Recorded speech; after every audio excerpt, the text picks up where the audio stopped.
ঘরের পরিবেশ মুহূর্তেই ভারী হয়ে উঠল। কারোর মুখে কোনো কথা নেই, শুধু কাজল খানের কান্নার শব্দটা যেন দেয়ালে দেয়ালে ধাক্কা খেয়ে ফিরে আসছে। রোজ ধীরে ধীরে এগিয়ে এসে এক গ্লাস পানি বাড়িয়ে দিল, নরম কণ্ঠে বলল, নাও আন্টি, এটা খাও, নিজেকে সামলাও, এখনো অনেক রহস্য লুকিয়ে আছে। ঠিক তখনই দরজার দিক থেকে পায়ের শব্দ ভেসে এলো। তুষার দরজার পাশে দাঁড়িয়েছিল এতক্ষণ, সব শুনেছে সে। সে ভেতরে ঢুকে গম্ভীর গলায় বলে উঠল। আই হ্যাড এ গভীর প্রশ্ন। সবাই তার দিকে তাকালো। তুষার একটু থেমে আবার বলল, শামসুল আজমির চৌধুরী এখনও তোমাকে ভালোবাসে, এটা আমরা নিশ্চিত। কিন্তু সেদিন সে নিজের উপর বদনাম না তুলে জিহান আঙ্কেলের নামে কোনো দোষ চাপালো। কথাটা শেষ হতেই ঝিনুক থামিয়ে দিয়ে বলল, তার থেকেও বড় প্রশ্ন, জিহান আঙ্কেল কই এখন? তার পরিবার কোথায়? তার মেয়ে, তার স্ত্রী, তারা কোথায় গেল? ঘরের ভেতর আবারও নীরবতা নেমে এলো। সবার চোখ তখন কাজল খানের দিকে। এই মুহূর্তে কাজল খান যা বললেন তা শুনে যেন সবার মাথায় আকাশ ভেঙে পড়ল। সেদিন, যেদিন আমার ওপর অপবাদ দেওয়া হচ্ছিল, ঠিক সেই সময় নাভান তার পিচ্চি বউকে নিয়ে ছাদে ছিল। নাভানের বয়স তখন 10-এর মাঝামাঝি, আর সেই ছোট্ট পরীটার বয়স মাত্র 5 চলে। কাজল খান থামলেন, চোখের পানি মুছলেন, তারপর কাপা গলায় আবার বলতে শুরু করলেন। নাভান দোলনায় বসে তাকে বুকে জড়িয়ে ঘুম পাড়াচ্ছিল। জানো আমার সবচেয়ে বেশি কষ্ট কোথায় লেগেছিল? তিনি বুক চেপে ধরলেন। আমার সেই ছেলেটা পরি বউ বলতে পাগল ছিল। কথাগুলো বলতে বলতে তিনি যেন অতীতে ফিরে গেলেন। সেই ছোট্ট পরিটাও ওর জন্য পাগল ছিল। কিন্তু জাওয়াদ আর তৌহিদা, তারা সেদিন আমার ছেলের বুক থেকে তার পরি বউকে ছিনিয়ে নিয়ে চলে গেল। কাজল খানের কণ্ঠ ভেঙে গেল এবার। আমার যে ছেলে রোদে দাঁড়ালেই লাল হয়ে যেত, সেই ছেলে খালি পায়ে রাস্তায় ছুটে গিয়েছিল তবুও তার পরি বউকে ফিরিয়ে আনার জন্য। হঠাৎ যেন সেই দিনের দৃশ্যটা সবার সামনে জীবন্ত হয়ে উঠল। ছোট্ট নাভান কাঁদতে কাঁদতে চিৎকার করে বলছে, পাপা, পিপিমণি, পরিবউকে দিয়ে দাও, ও কান্না করছে। পিপিমণি, আমার পরিবউকে দিয়ে যাও, আমি পরিবউকে ছাড়া থাকতে পারবো না। পিপিমণি, তুমি আমাদের নিয়ে যাও, তোমাদের ছাড়া কিভাবে থাকবো বলো? কথাগুলো যেন বাতাসে ঝুলে রইল। ঘরের প্রতিটি মানুষ নিঃশব্দে দাঁড়িয়ে, কিন্তু তাদের চোখে স্পষ্ট এই গল্পটা শুধু অতীত নয়, এটা এখনো বয়ে চলা এক গভীর যন্ত্রণার ভিতরে এক লুকোনো সত্য যা সবার অজানা। কাজল খান চোখের পানি মুছে বলতে থাকে আবার, শুধু তার পরি বউকে ফিরিয়ে আনার জন্য। সেদিনের সেই রাতটা আজও বুকের ভেতর ঝড় তোলে। আমি তখন আর নিজেকে সামলাতে পারিনি, সেই অবস্থাতেই ছুটে গিয়েছিলাম। রাস্তাটা সেদিন শুধু রক্তে ভিজেছিল না, আমাদের ভেতরের পৃথিবীটাও যেন ছিন্ন ভিন্ন হয়ে গিয়েছিল। দুই মা ছেলের বুক ফেটে গিয়েছিল একসাথে। সে হারিয়েছিল তার পরিবউকে, আর আমি তো হারিয়েছিলাম আমার পুরো দুনিয়াটাকেই। আমার এই ছেলে যে ফ্লোরে পা রাখতো না, সেই ছেলে পাগলের মতো ছুটে গিয়েছে, রক্তাক্ত হয়েছিল আমাদের পা। চারপাশে এক অদ্ভুত নীরবতা। কিন্তু সেই নীরবতার মাঝেই সৃজনার নিজেকে ধরে রাখতে পারল না। তার কণ্ঠে ছিল আতঙ্ক, হতাশা আর একরাশ ভাঙা স্বপ্ন। মামনি, সেই পরি, তৌহিদা, জিহান আঙ্কেল ওরা কোথায়? তার প্রশ্নটা যেন ছুরির মতো কেটে গেল বুকের ভেতর। কাজল খান কিছুক্ষণ চুপ করে থেকে তারপর ধীরে ধীরে বলতে লাগে, কিছুদিন পর জানতে পারি ওদের রোড অ্যাক্সিডেন্ট হয়েছে, আর কেউ বেঁচে নেই। কথাগুলো বলা যত সহজ, সহ্য করা ততটা না। আশ্চর্যের ব্যাপার, এই খবর শুনেও নাভান একদম চুপ, নির্বিকার, যেন তার ভেতরের সমস্ত অনুভূতি পাথর হয়ে গেছে। কাজল খান আবার বলতে শুরু করে, কণ্ঠ কাঁপছিল তার। যখন আমার শেষ ভরসাটুকু হারিয়ে ফেললাম, ওদের খুঁজে না পেয়ে আবারও দৌড়ে বাড়ি ফিরলাম। কিন্তু সেখানে গিয়ে দেখি ভাইয়াকেও আর খুঁজে পাওয়া যাচ্ছে না। তখনই বুঝে গিয়েছিলাম শামসুল আবার কোনো ভয়ঙ্কর খেলা খেলতে চলেছে আমাদের নিয়ে। চারপাশের মানুষের বাজে কথা আমি নিজে সহ্য করেছি, কিন্তু নাভানকে কখনো শুনতে দিইনি। তাই সেই অন্ধকার রাতেই কোনো গন্তব্য না জেনেই বেরিয়ে পড়েছিলাম আমরা। সেদিন হয়তো মা ছেলে দুজনেই মরে যেতাম। একটা ভয়ঙ্কর অ্যাক্সিডেন্ট করেছিলাম আমরা। জীবনে কখনো রাস্তায় একা চলাফেরা করিনি, তাই কিছু বুঝে উঠতে পারিনি। কিন্তু সেদিন আমাদের বাঁচিয়েছিল আমার ছোটবেলার সেই সই, যার ঋণ শোধ করতে পারবো না কোনোদিন। নিজের জীবন দিয়ে আমাদের রক্ষা করে দিয়ে গিয়েছিল সে। তার সাথে ছিল এই ছেলেটা। কাজল খান ধীরে ধীরে এগিয়ে গিয়ে অধীরের সামনে দাঁড়ায়, তার মাথায় হাত রেখে বলে, আমার ভাইয়ের শেষ স্মৃতিটুকু আমি নিজের মাঝে বাঁচিয়ে রেখেছি। আর তার কারণেই আজ আবার নতুন করে বাঁচতে শিখেছি আমি। অধীর মাথা তুলে তাকালো, চোখে তার অস্পষ্টতা, কৌতূহল। কিন্তু মা, আমার তো এসব কিছুই মনে নেই। কাজল খান হালকা হেসে কথাটা এড়িয়ে গেলেন। সব মনে না থাকাই ভালো বাবা, কিছু স্মৃতি না থাকাই শান্তি। একটু থেমে আবার বললেন, সেদিন থেকেই এই দুটো চাঁদের জন্য কাজল রেখা থেকে আজ আমি অ্যাডভোকেট এমএলএ কাজল খান হয়ে উঠি। ঘরের ভেতর আবার নীরবতা নেমে এলো। সবাই চুপচাপ, এমন এক জীবনের গল্প যা শোনার পর শব্দ হারিয়ে যায়। কিন্তু সবার মনে তখনও একটা প্রশ্ন ঘুরপাক খাচ্ছে। জাওয়াত খান কেন বলেছিল সে বিয়ে করেনি? কেন বলেছিল নাভান আর হেরার সম্পর্ক জায়েজ না? অবশেষে নাভান মুখ খুলল। বাবা কেন বলেছিল হের আর আমি ভাই বোন? তোমার কি একবারের প্রশ্নটা মনে হয়নি? কাজল খান শান্ত স্বরে বললেন, উনি তো সৎ ভাই বোনের কথা বলেছিলেন, কারণ এখনো আমাদের ডিভোর্স হয়নি, তার জন্য হয়তোবা। নাভান থামালো, আবারও বলল, তুমি কি বিয়ে করেছো? বাবা কেন বলল তোমার বিয়ে হয়েছে? তোমার কি সত্যি বিয়ে হয়েছে? নাভানের প্রশ্নে কাজল খান তাকায় ছেলের দিকে। কথায় আছে না, কাটা দিয়ে কাটা তুলতে হয়। নাভান ঠিক তাই করছে। সহজ প্রশ্ন করলে উত্তর তারা দিবে না, তাই এই পথ বেছে নিয়েছে। নাভানের কথায় কাজল খান অবাক চোখে তাকায়। এ কেমন প্রশ্ন না ভান? তুমি জানো সবটা, আমি বিয়ে করিনি। তার থেকে বড় কথা, এখনো সে মানুক বা না মানুক, আমি ডিভোর্স দেইনি। তাহলে কিসের বিয়ে? তিনি মূর্খতার পরিচয় দিয়েছে শেহতাজ। এবার নাভান পয়েন্টে আসে। তুমি বিয়ে করনি, তার প্রমাণ তুমি নিজেই। বাবা তোমার উপর মিথ্যে দোষ চাপিয়েছেন। কাজল খান দীর্ঘশ্বাস ফেললেন। তার যথেষ্ট কারণ ছিল নাভান। সে জানতো শামসুলকে আমি বিয়ে করেছি 10 বছর আগে, এমনটা জেনেছিল। আর সেটা করেছিল শামসুল নিজে, আমি পরিস্থিতির শিকার ছিলাম। কাজল খানের প্রশ্নে আবারও প্রশ্ন করলো নাভান। করেছো কি বিয়ে? হ্যাঁ বা না উত্তর দেবে। ছেলের কথায় সোজা সাপটা জবাব দেয়। না। নাভান একটু এগিয়ে এলো। করনি। ঠিক তেমনই যখন বাবার কাছে প্রশ্ন উঠেছিল সে বিয়ে করেছিল কিনা, সেও কিন্তু বলেছিল না। কিন্তু তুমি জানো বিয়ে করেছিল। ব্যাপারটা রহস্যময় লাগেনি তোমার কাছে? কেন বাবা তখন নিজের বিয়ের কথা অস্বীকার করেছে, অথচ 10 বছর আগে সে নিজে বিয়ের কথা স্বীকার করেছিল? তুমি সেটাই জানতে, আমি তোমাকে জানানো হয়েছে। কথাগুলো যেন একের পর এক রহস্যের দরজা খুলে দিচ্ছিল। নাভান তীক্ষ্ণ দৃষ্টিতে তাকিয়ে বলল, তুমি অ্যাডভোকেট হয়েছো, কিন্তু বুদ্ধিটা যদি কোর্টে না খাটিয়ে জীবনের কোর্টে খাটাতে, তাহলে হয়তো জীবন যুদ্ধে হারতে হতো না। সব লড়াইয়ে জিতেও জীবনের লড়াই তুমি হেরে গেছো মা। কাজল খান নিঃশব্দ। নাভান আবার বলল। মানে? এবার রোজ ধীরে ধীরে সামনে এলো, তার কণ্ঠে দৃঢ়তা। হ্যাঁ, নাবান ভাই ঠিক বলেছে। যখন আঙ্কেল জানতে পারলেন নাবান ভাই তার নিজের রক্ত, তখনই হেরার আসল পরিচয় গোপন করার চেষ্টা করেছেন। কারণ যদি তাদের বিয়ে মেনে নিতেন, সবাই জেনে যেত হেরা আসলে কে। সেদিন এইসব নিয়ে অনেক কথা হয়েছে, আর নাবান ভাইয়ের সাথে সম্পর্ক ছিন্ন করতেই আঙ্কেল তাদের নিয়ে চলে গেছে। এটাই হবে। একটু থেমে সে চারদিকে তাকালো।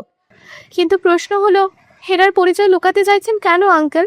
এই প্রশ্নের উত্তর একমাত্র উনিই দিতে পারবেন। ঘরের ভেতর আবার নেমে এলো নিঃশব্দ উত্তেজনা। সব সত্য যেন সামনে আসার অপেক্ষায়। আর প্রতিটা মানুষের চোখে একটাই প্রশ্ন, কেন পরিচয় লুকাতে চাচ্ছে জাওয়াত খান? এটা কেবল তিনি বলতে পারবেন। কাজল খান দুয়ে দুয়ে চার মিলাচ্ছে। যখন বুঝতে পারে এসব তাদের ফাঁদে ফেলার ষড়যন্ত্র, কাজল খান ধপ করে বসে পড়েন ফ্লোরে। তার মানে জাওয়াত বিয়ে করেনি? নাভানের কাট কাট জবাব। না, বিয়ে করেনি বাবা। নিজের বোনের মেয়ের পরিচয় লুকিয়ে নিজের পরিচয় দিয়েছে। এবার সৃজন বলে উঠে। আমার তখনই সন্দেহ হয়েছে মেহেরেমে ইসলাম কেন তার নাম। নিজের মেয়ের নাম হলে খান টাইটেল থাকতো। তুষার একমত হয়ে বলে। একদম ঠিক। কথার মধ্যে হঠাৎ ফ্লোরে অচেতন হয়ে লুটিয়ে পড়ে কাজল খান। মা, নাভান ছুটে এসে ধরে তার মাকে, পাজা কোলে তুলে বিছানায় শুয়ে দেয়। নাভান তুষারের দিকে তাকায়। ঘরের ভেতর এক অদ্ভুত আতঙ্ক ছড়িয়ে পড়েছে। সৃজন, তুষার সবাই দিশেহারা হয়ে দাঁড়িয়ে আছে। আর অধীর, সে যেন বাস্তবতাই মানতে পারছে না। অধীর হঠাৎ করে চিৎকার করে উঠল। মা, কেউ কিছু বলো, ও কেউ কিছু করো। আমার মাদার বাংলাদেশের কথা বলছে না, কেন চুপ হয়ে আছে কেন? আমি যে নাটক করছিলাম মরে যাওয়ার, তার জন্য আমায় ভয় দেখাচ্ছে। সেই দৌড়ে এসে বিছানার পাশে বসে কাজল খানের হাত ধরে কাঁপতে কাঁপতে বলতে লাগলো। মা, চোখ খুলো না প্লিজ। তুমি না থাকলে আমি কার কাছে যাব? আমি তো ছোট বাচ্চার মতো হয়ে যাব। ওঠো না প্লিজ। তার চোখ থেকে টপ টপ করে পানি পড়ছে, একেবারে শিশুর মতো কান্না, নিয়ন্ত্রণহীন, অসহায়। নাভান দাঁত চেপে নিজেকে শক্ত রাখার চেষ্টা করছে, কিন্তু চোখের কোণে জমে থাকা পানি লুকোতে পারছে না। বারবার মায়ের কপালে হাত রেখে বলছে, মা প্লিজ কিছু বলো। আমি আছি না মা, কিছু হবে না তোমার। তোমার থেকে আর কিছু জানতে চাইবো না, প্রমিস। দুই ভাইকে কেউ সামলাতে পারছে না আজ। তুষার দ্রুত নাড়ি চেক করলো, চোখের পাতা তুলে দেখলো, তারপর গম্ভীর মুখে বলল, মামুনিকে এখনই হাসপাতালে নিতে হবে। এটা হাইপার টেনশনের জন্য হয়েছে, মানসিক চাপ অনেক বেশি পড়েছে, দ্রুত হসপিটালে ভর্তি করাতে হবে। নাভান এক সেকেন্ডও দেরি করলো না। স্টেশন, গাড়ি বের কর এখনই, ফাস্ট। ঝিনুক পানি খাওয়াতে চাইলো, কিন্তু তুষার বাধা দিল। না, এখন কিছু খাওয়ানো যাবে না, দ্রুত ভর্তি করতে হবে। ওদের তখনও থামেনি। সে নাভানের হাত ধরে প্রায় কাকুতি মিনতি করে বলছে, ভাই, মায়ের কিছু হবে না তো? তুই বল না কিছু হবে না। তুই বললেই আমি বিশ্বাস করব। নাভান তাকে জড়িয়ে ধরে কাপা গলায় বলল, কিচ্ছু হবে না, আমি থাকতে কিছু হতে দেব না। মায়ের, আমার মায়ের কিচ্ছু হবে না। কিন্তু তার নিজের গলাতেই ছিল ভয়, অনিশ্চয়তা আর অজানা আতঙ্ক। তার বাড়াবাড়ির জন্য কি এমন হয়েছে? নিজেকেই অপরাধী লাগছে আজ। নাভানের ভয়টা অন্য জায়গায়। চারজন মিলে কাজল খানকে সাবধানে তুলে গাড়িতে উঠালো। গাড়ি ছুটে চলল হাসপাতালের দিকে। আর পেছনে পড়ে রইল সেই ঘর, যেখানে কিছুক্ষণ আগেও শুধু প্রশ্ন ছিল, এখন সেখানে ভয়, কান্না আর অজানা সত্যের ভারী ছায়া। কি হয়েছে? এত তাড়াতাড়ি চলে আসলি যে? নেপালের বাড়ির ড্রয়িং রুমে দাঁড়িয়ে ফারুক শিকদার প্রশ্নটা ছুড়ে দিলেন জাওয়াত খানের দিকে। তিনি আগে এখানে ছিলেন, ব্যবসার কাজে এদেশ ওদেশে ঘুরলেও আজ 3 দিন ধরে শরীরটা ভালো না, তাই নিজ বাসস্থানে ক্লান্ত শরীরটাকে একটু রিল্যাক্স করাচ্ছে। হঠাৎ করে জাওয়াত খান দুই মেয়েকে নিয়ে বাংলাদেশ থেকে এভাবে চলে আসবে, এটা তিনি একদমই আশা করেননি। কিন্তু জাওয়াত খান যেন কিছুই শুনলেন না ফারুক সাহেবের কথা। তার চোখ শুধু হেরার উপরে থেমে আছে। মেয়েটাকে একের পর এক কষ্ট দিয়ে যাচ্ছে, কিন্তু এতে তার হাত নেই। জাওয়াত খান ধীরে ধীরে এগিয়ে এসে মেয়ের কপালে চুমু খেলেন। সেই চুমুতেই যেন হাজারটা না বলা কথা, দুঃখ, ভয় আর অদ্ভুত এক দায়বদ্ধতা। তারপর হাত বাড়ালেন রুষার দিকে। রুষার নিজেকে সামলাতে পারল না, ছোট বাবা। বলে এমন ভাবে কেঁদে উঠল যেন পুরো পৃথিবীর দুঃখ একসাথে তার কাঁধে বসে আছে। জাওয়াত খান হালকা হেসে তাকে বুকে টেনে নিলেন, এই পাগলি, এত কাঁদছিস কেন? কিন্তু নিজের চোখের কোণেও পানি চিকচিক করছে সেটা তিনি কাউকে দেখতে দিলেন না। দুই মেয়েকে বুকের মাঝে নিয়ে দাঁড়িয়ে থাকলেন, একটা নিজের মেয়ে আর একটা বন্ধুর মেয়ে, কিন্তু ভালোবাসায় কোনো পার্থক্য নেই। অন্যদিকে ফারুক শিকদার তাকিয়ে আছেন বন্ধুর দিকে। তারও তো আরেকটা মেয়ে আছে, কিন্তু সে আজ ধরাছোঁয়ার বাইরে। হেরার দিকে তাকিয়ে তার বুকের ভেতরটা কেমন যেন হালকা ব্যথা করে উঠল। তার মেয়েটা হেরার মতো। এবার নিজ মেয়েকে ফারুক শিকদার বুকে জড়িয়ে নিলেন। রুষা নিজ জন্মদাতার ছোঁয়া পেয়ে অভিযোগ জানাতে চাইল ছোট বাবার নামে, কিন্তু পারল না।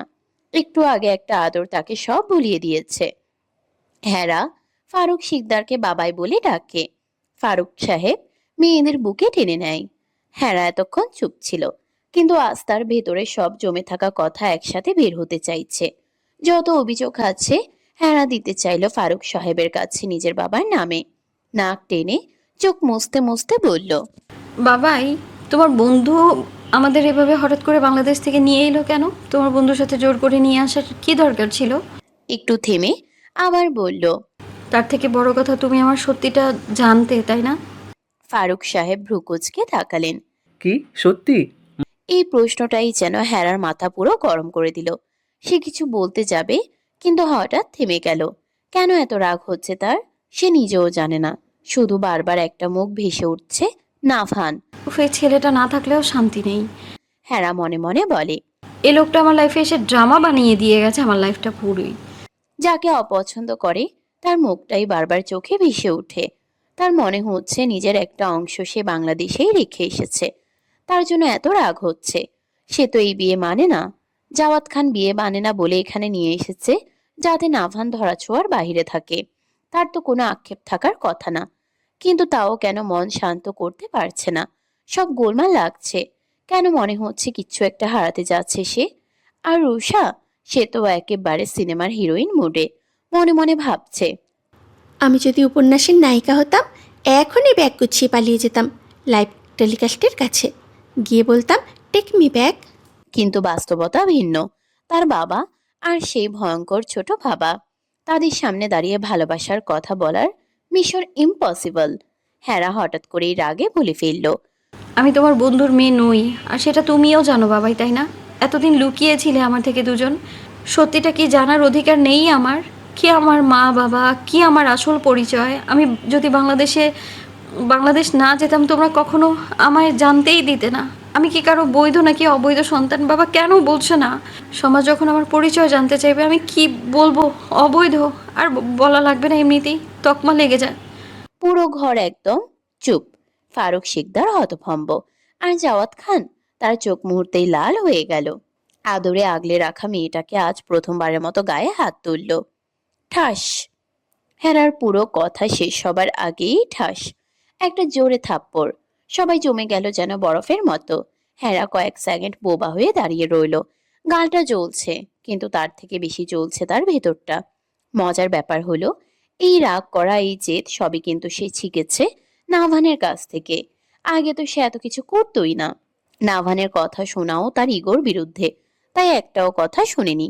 যখন তার সম্পর্ক ফাঁস হয়েছে, নাভান তখন তার কথা মতো চলতে বলেছিল, কিন্তু মেয়েটা নাভানের একটা কথাও শুনেনি। এখন দূরে এসে ভাবছে, এখন কেউ তো ভিডিও কল দিয়ে দেখাবে না নাভানের ট্রিপস ফলো করছে হেরা। কিন্তু থাপ্পড় খাওয়ার পর তার মাথায় নতুন চিন্তা। ওই অশুভ গিটারওয়ালা ইচ্ছে করে এমন কথা বলেছে যাতে আমি আমার বাবার হাতে থাপ্পড় খাই। হেরা চোখ বন্ধ করতেই সামনে ভেসে উঠল নাভানের সেই বিরক্তিকর কটাক্ষ ভরা মুখ। মিসেল করো, বলেছিলাম আগে এসব বলতে, এখন বলেছ। আর 2টা থাপ্পড় ডিজার্ভ করো তুমি। হেরা দাঁত চেপে মনে মনে বলে, একবার সামনে আসেন তো আপনার ওই গোমরা অ্যাটিটিউড মার্কা গালে এমন থাপ্পড় বসাবো লাইফ টাইম মনে রাখবেন, অশুভ গিটারওয়ালা। কিন্তু পরক্ষণেই বুকটা কেমন করে উঠল। কারণ সত্যিটা খুব সিম্পল। সে যতই রাগ দেখাক, সে নাভানকে ভীষণ মিস করছে। জাওয়াত খান হঠাৎ করেই নিজের হাত উঠিয়ে হেরার গালে একটা থাপ্পড় বসিয়ে দিল। কিন্তু পর মুহূর্তেই যেন নিজের হাতটাই তার কাছে অপরাধী হয়ে উঠল। তিনি নিজেই নিজের মুখ ঢেকে সবার সামনে হাওমাও করে কেঁদে উঠলেন। চারপাশটা যেন মুহূর্তে স্তব্ধ হয়ে গেল। হেরা তখনও যেন ঘোরের মধ্যে ছিল, কিন্তু বাবার সে ভেঙে পড়া কান্নার শব্দ তাকে বাস্তবে ফিরিয়ে আনলো। সে তাকিয়ে দেখল তার শক্ত, দৃঢ়, কখনো না ভাঙা মানুষটা আজ শিশুর মতো কাঁদছে। বুকটা হু হু করে উঠল। হেরার বাবাকে কষ্ট দিয়ে ফেলেছে সে। সে তো এমন কিছুই বলতে চায়নি, কিন্তু পরিস্থিতি, নাভানের শেখানো কথাগুলো, তার মনের দোটানা, নাভানকে প্রতি সেকেন্ডে মনে করে ছটফট করা, সব মিলিয়ে যেন নিজের নিয়ন্ত্রণ হারিয়ে ফেলেছিল সে। বাংলাদেশ থেকে হঠাৎ করে এভাবে নিয়ে আসা, নিজের জীবনের উপর কোনো অধিকার না থাকা, এই সব কষ্ট জমেছিল তার ভেতরে। আর সেই জমে থাকা অভিমানই আজ বিষ হয়ে বেরিয়ে এসেছে। নিজের উপর ভীষণ রাগ হলো হেরার। বাবা, ডাকতে ডাকতেই সে দৌড়ে গেল জাওয়াত খানের দিকে। সব ভুলে, সব অভিমান ভুলে সে আবার সেই ছোট্ট মেয়েটাই হয়ে উঠল, যে বাবার বুকে মাথা রেখে শান্তি পেত। কিন্তু জাওয়াত খান হঠাৎই 2 হাত দিয়ে তাকে সরিয়ে দিলেন। কাপা গলায় বললেন, না, আপনি আমার ছুঁইবেন না আম্মাজান। আমি তো আপনার জন্মদাতা পিতা না। তাহলে আমি কষ্ট পেলে কি আসে যায়? আমি মরে গেলে আর কি হবে কি? কথাগুলো যেন ছুরি হয়ে বিঁধল হেরার বুকে। সে স্তব্ধ হয়ে গেল। নিঃশব্দ, নিঃশ্বাস নিতেও যেন কষ্ট হচ্ছিল। আমি তো বলতে চাইনি। গলাটা শুকিয়ে গেল তার, বলতে পারল না কথা হেরা। কিন্তু জাওয়াত খান থামলেন না, কান্না ভেজা গলায় বলতে লাগলেন, আমার বেঁচে থাকার একমাত্র সম্বল আপনি আম্মাজান। যখন আমি ভেঙে পড়ছিলাম তখন আপনার ওই ছোট মুখখানার দিকে তাকিয়ে নিজেকে সামলিয়েছি। যখন আমার বয়স ছিল নিজেকে জীবন নিয়ে ভাবার, আমি আপনাকে নিয়ে ভেবেছি। অফিসে সবাই যখন বউ গার্লফ্রেন্ড নিয়ে গল্প করতো, আমি শুধু আপনাকে নিয়ে চিন্তা করতাম। সবার ব্যাগে যখন ল্যাপটপ ফাইল থাকতো, আমার ব্যাগে থাকতো আপনার ডাইপার, ছোট জামা। সেই ছোট জামাকে আমি নিজের বুকে ভেতর আগলে রেখেছি। বড় করেছি। কথাগুলো বলতে বলতে জাওয়াত খানের কণ্ঠ ভেঙে পড়ছিল বারবার। আজ এই কথা শোনার জন্য বড় করেছিলাম আপনাকে। জন্ম দেয়নি বলে বাবা হতে পারবো না? বাবা হতে হলে ভালোবাসা লাগে।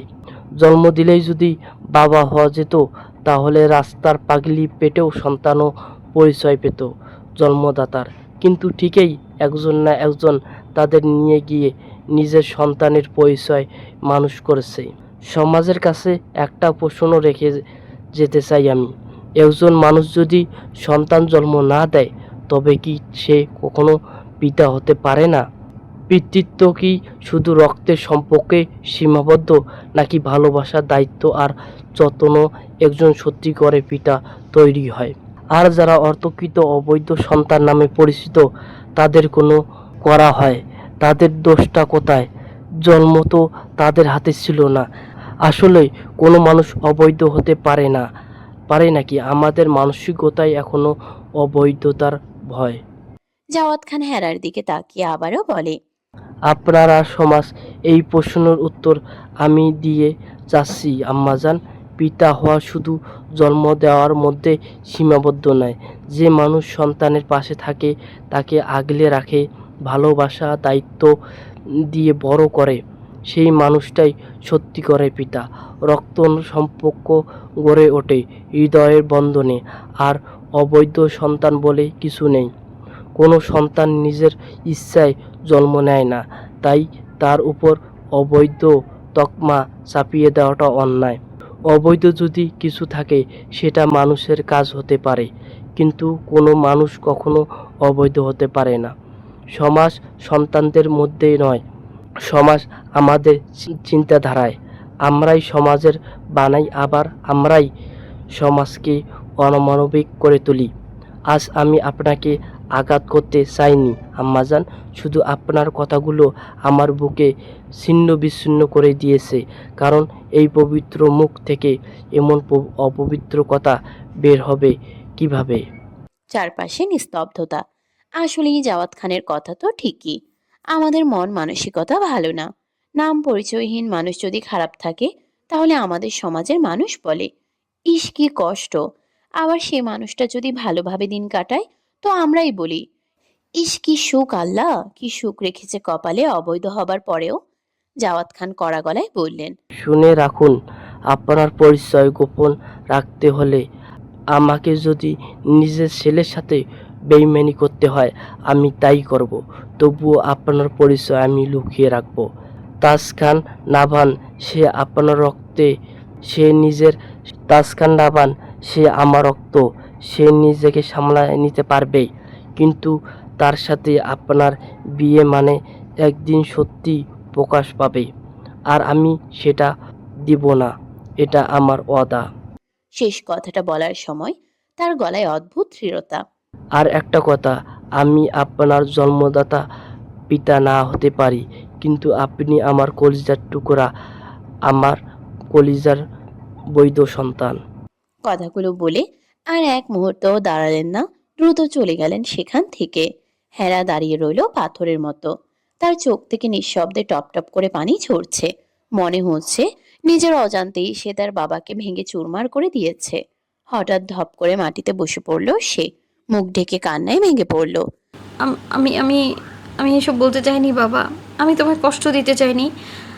আমি তোমায় খুব ভালোবাসি বাবা। আমার বাবা মা বলতে তুমি, শুধু তুমি। আমি আর কখনো আমার পরিচয় জানতে চাইবো না, প্লিজ বাবা।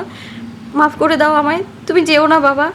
তার সেই অসহায় কান্না শুনে রুষাও নিজেকে সামলাতে পারল না। সেও কেঁদে উঠল। ফারুক শিকদার ধীরে এসে রুষাকে জড়িয়ে ধরলেন। তারপর হেরার কাছে এগিয়ে গেলেন। মমতা ভরা কণ্ঠে বললেন, মা, সব সত্যি সবসময় বলা যায় না। কিছু সত্যি থেকে যেগুলো লুকিয়ে রাখতে হয়, কারো জীবনের জন্য, কারো নিরাপত্তার জন্য। তুই আজ আমার বন্ধুটাকে খুব একা করে দিলি। সে তোর জন্য বেঁচে আছে মা, তুই না বললেও পারতি। তবুও ভুল তো মানুষই করে। মনটা একটু শান্ত হলে গিয়ে বাবার কাছে ক্ষমা চেয়ে নিস। বাবা তোকে খুব ভালোবাসে। তুই তার জন্মদাতা না হতে পারিস, কিন্তু তার সবচেয়ে আপন মানুষ তুই। নিজেকে কখনো পর ভাবিস না। সময় হলে সব সত্যি নিজে থেকে সামনে আসবে। ধীরে ধীরে সময় এগিয়ে যায়। সময় সকাল গড়িয়ে সন্ধ্যা নামে, কিন্তু রুষার মনটা যেন স্থির হতে চায় না। অদ্ভুত একটা অজানা ভয়, অস্থিরতা তাকে ঘিরে ধরে। আর অন্যদিকে হেরা বসে থাকে, চোখে শুকনো অশ্রু, মনে একটাই কথা ঘুরতে থাকে। বাবা কি আমায় আগে থেকে আমাকে আর আগের মতো ভালোবাসবে? নেপালের পাহাড়ি শহরের সেই বাড়িটা বাইরে থেকে দেখলে যেন এক টুকরো শান্তির ছবি। কাঠ আর পাথরের মিশেলে তৈরি। ছাদের ধারে রঙিন পতাকা উড়ছে ধীর হাওয়ায়। সামনে ছোট্ট বাগান, আর তার মাঝখানে পাথরের তৈরি একটা ফুলের ফোয়ারা। নিরবিচ্ছিন্ন টুপটাপ শব্দে চারপাশকে আরো নিস্তব্ধ করে তুলছে। কিন্তু এই সৌন্দর্যের ভিতরে লুকিয়ে আছে এক অদৃশ্য অস্থিরতা। ঘরের ভিতরে জানালার পাশে বসে আছে হেরা, চোখ দুটো লাল, মুখে ক্লান্তির ছাপ। সে এক দৃষ্টিতে বাইরে তাকিয়ে আছে, কিন্তু তার দৃষ্টি আসলে কোথাও নেই। সে হারিয়ে গেছে নিজের ভিতরের ঝড়ের মধ্যে। বাবার সাথে করা ব্যবহার তাকে ভিতর থেকে ভেঙে দিচ্ছে বারবার। সব সম্পর্ক তার সামনে চলে আসছে বারবার, যা সে ভুলতে চায় কিন্তু পারছে না। সে নাভানকে ঘৃণা করে। হ্যাঁ, সত্যিই তাকে ঘৃণা করে সে। তবুও কেন জানি সেই মানুষটার কথাই বারবার মনে পড়ে। কবুল শব্দটা হঠাৎ করেই তার কানে বাজে। সে চমকে ওঠে। সে অনাকাঙ্ক্ষিত বিয়ে, যেটা সে কখনোই মানতে চায়নি, কিন্তু তবুও নিজের অজান্তেই বলা সে একটা শব্দ কবুল এখন যেন তাকে শেকলে বেঁধে রেখেছে। একটু আগে জাওয়াত খান ফোন করে ফারুক শিকদারকে বলেছে হেরার বিয়ে সে 1 সপ্তাহের মধ্যেই দিবে। এটা শুনে বাকরুদ্ধ হয়ে যায় সবাই। হেরা বিড়বিড় করে নিজের মনে নিজেকেই বলতে লাগে, আমি তো চাইনি, এমন কিছুই চাইনি আমি। জীবন যেন আমার চাওয়াগুলোকে উপহাস করে আমার না চাওয়ার ভেতরেই গুজে দেয় অগণিত বোঝা, যেগুলো আমি কখনোই চাইনি। তাহলে এমন কেন হলো? কেন এরকম হলো? কেন এই অনুভূতির ঘূর্ণিঝড় আমার মনে বয়ে চলছে, যেখানে আমি নিজেকেই চিনতে পারি না? ধ্বংসের খেলা খেলতে গিয়ে আমি বুঝতেই পারিনি কখন যে সেই খেলাটা আমার গ্রাস করে নিল। আমি ভেবেছিলাম আমি খেলছি, কিন্তু শেষে দেখি আমি নিজেই খেলনার মতো ভেঙে যাচ্ছি, টুকরো টুকরো হয়ে। নিজের ধ্বংস আমি নিজেই ডেকে এনেছি। এই সত্যটা যতবার মনে পড়ে ততবার বুকের ভেতরটা হাহাকার করে ওঠে, কারণ আমি তো জানতাম না এই পথে শেষ এমন অন্ধকার অপেক্ষায় করে আছে। এমন লাগার তো কথা ছিল না। কেন এতদিন মনে হচ্ছিল আমি শক্ত, অটুট, অনুভূতিহীন? কিন্তু আজ বুঝছি আমি ভুল ছিলাম, ভীষণ ভুল। তাহলে কেন এমন লাগছে আমার? কেন এই ব্যথা কমছে না? কেন এই একটা ঘৃণিত ব্যক্তির জন্য আমার হৃদয় এভাবে কেঁপে উঠছে বারবার? এ কেমন বেড়াজাল, যেখানে ঘৃণাও বন্দি হয়ে যায় আর অনুভূতি হয়ে ওঠে শত্রু। আমি তো তাকে ঘৃণা করি, তবুও কেন তার ছায়া আমার ছেড়ে দেয় না? নিজের ভেতরেই যেন এক যুদ্ধ চলছে, একদিকে ঘৃণা, অন্যদিকে অজানা টান। আমি পালাতে চাই, কিন্তু পারি না, কারণ এই বেড়াজালটা বাইরে নয়, এটা গড়ে উঠেছে আমার নিজের ভেতরেই। হয়তো এটাই সবচেয়ে বড় শাস্তি, যাকে ঘৃণা করি তার জন্যই অজান্তে ভেঙে পড়া। হয়তো এটাই আমার ধ্বংসের শুরু নয়, এটাই আমার ধ্বংসের শেষ দৃশ্য, যেখানে আমি দাঁড়িয়ে আছি নিজের তৈরি অন্ধকারের মাঝে, নিজেকেই যেন হারিয়ে ফেলে নিঃশেষ হয়ে। এক মন দুই সত্তা। এক মন বলছে তুই ওই অসভ্য গিটারওয়ালাকে মিস করছিস, আরেক সত্তা বলছে ওর সাথে তোর হিসাব নিকাশ বাকি আছে। এগুলো না উসুল হবার আগ অব্দি তাকে মনে রাখ হেরা। হেরা ঠোঁট কামড়ে ধরে। তার ভেতরে জমে থাকা রাগ আর অপমান আবার মাথাচাড়া দিয়ে ওঠে। নাভানের মুখটা মনে পড়ে, তার সেই দৃষ্টিটা, যেন সবকিছু জানে, সব বুঝে, তবুও কিছু বলে না। আমি ঘৃণা করি তাকে। নিজেকেই বোঝাতে চায় হেরা, কিন্তু মনটা যেন মানতে চায় না। ঘৃণার মাঝেও এক অদ্ভুত টান, যেটা সে নিজেও স্বীকার করতে চায় না। হঠাৎই তার চিন্তা ঘুরে যায় অন্যদিকে। রুষা, তার সবচেয়ে কাছের মানুষ, আর অধীর, যে ছেলেটাকে রুষা নিঃস্বার্থভাবে ভালোবাসে। হেরার বুকটা হালকা কেঁপে ওঠে। সে চোখ বন্ধ করে ফেলে। রুষার সেই হাসি, অধীরের নাম শুনলেই তার চোখের ঝিলিক, সবকিছু যেন স্পষ্ট দেখতে পায় সে। তার জন্য প্রিয় বান্ধবী কিছু বলতে পারছে না। আর অধীর, যে ছেলেটা তাকে বনের জায়গা দিয়েছে, সেই ছেলেটার তো দোষ নেই কোনো। হেরা চোখ বন্ধ করে। রোজের মুখটা ভেসে ওঠে। আচ্ছা, ওই পবিত্র ফুলের মতো মেয়েটা তো একা তার লাইফে। তাকে আর উষাকে না পেয়ে নিশ্চয়ই কেঁদে কুটে সৃজনের বুক ভাসাচ্ছে। রোজের কথা মনে হতে হেরা মুখ ধরে কেঁদে ওঠে। আচ্ছা, ওই বোনের মতো মেয়েটার সাথে কি আর কখনো দেখা হবে তাদের, নাকি এখানেই সব শেষ? হেরা আর কিছু ভাবতে পারছে না। নিজের জীবনের ঝামেলা, নিজের অজান্তে হয়ে যাওয়া বিয়ে, নতুন সম্পর্ক, সবকিছুর মাঝেও সে শুধু একটা জিনিস নিশ্চিত করতে চায়, রুষার ভালোবাসা যেন ভেঙে না যায়। কারণ সে জানে ভালোবাসা হারানোর কষ্ট কেমন হতে পারে। খুব কাছ থেকে যে দেখেছে সে, আর সে চায় না রুষা সেই কষ্ট পাক। বাইরে ফোয়ারার পানি পড়ার শব্দটা হঠাৎ যেন ভারী হয়ে ওঠে। আকাশটা ধূসর, হালকা কুয়াশা নেমে এসেছে, দূরের পাহাড়গুলো ঝাপসা হয়ে গেছে। হেরা ধীরে ধীরে উঠে জানালার পাশে দাঁড়ায়। ঠান্ডা হাওয়া তার চুল উড়িয়ে দেয়, কিন্তু সে যেন কিছুই অনুভব করছে না। তার মনে পড়ে বাবা এখনো বাসায় ফেরেনি। এই চেনা দেশ, চেনা ঘর, চেনা সম্পর্ক, সবকিছু মিলিয়ে তার ভেতরে এক ধরনের শূন্যতা তৈরি হয়েছে।